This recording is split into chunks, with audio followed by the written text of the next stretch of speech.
Have you ever heard that song? My grandmother's feather bed. Right. You know, about the little girl. Oh, she's thinking about that little boy down the street again. You know, this just very fun. Who's your audience? Who's your audience?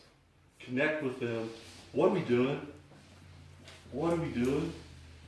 We're giving the message, and it's all kids and those grandparents, and we are developing a relationship with them, and we're making a connection, emotional, spiritual, again, cheerleaders again, connection with people that love their children and their grandchildren. You gotta have a grandparents' day.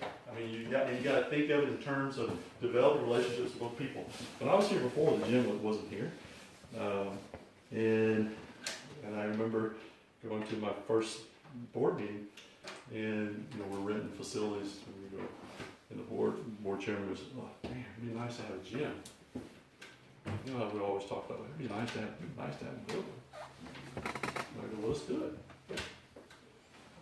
Well, look at me. What do you mean, let's do it? Well, let's spread the message.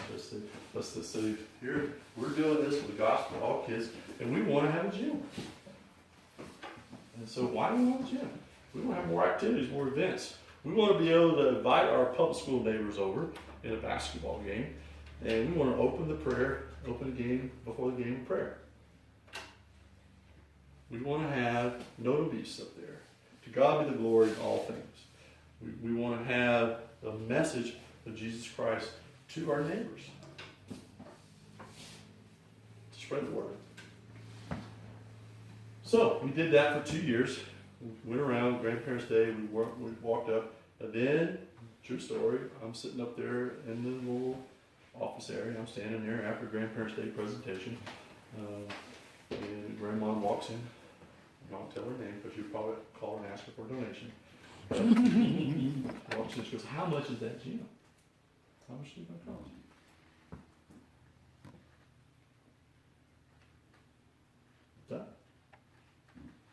Done.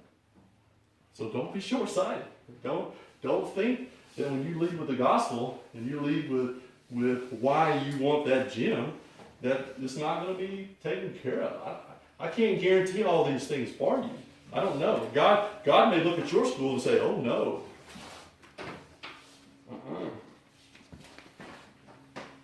I'm not giving that. Holy cow." So you got to get this right first.